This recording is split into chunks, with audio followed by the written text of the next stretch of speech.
हल्का पानी परेपछिको हाम्रो यहाँको वातावरण चाहिँ ल हेर्नुहोस् त कति सफा कति रमाइलो देखिएको छ।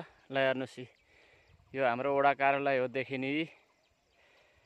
यो हाम्रो गाउँ यस्तो अवस्थामा छ।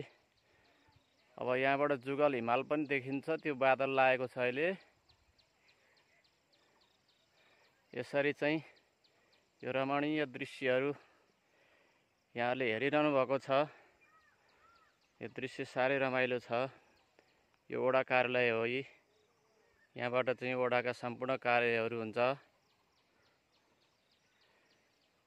ल हेर्नुहोस् यो पारिपट्टि देखिने चाहिँ यो चौतारा साँचोगढी नगरपालिका भन्छ र यो हाम्रो जिल्लाको चाहिँ सदरमुकाम हो। मैले यहाँहरूलाई देखाउन चाहेँ, यो चाहिँ जिल्लाको सदरमुकाम हो। चौतारा भन्छ यसलाई।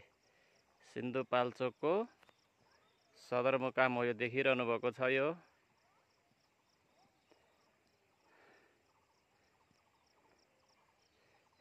यस्तो रमाइलो छ। ल हेर्नु त कति रमाइलो छ।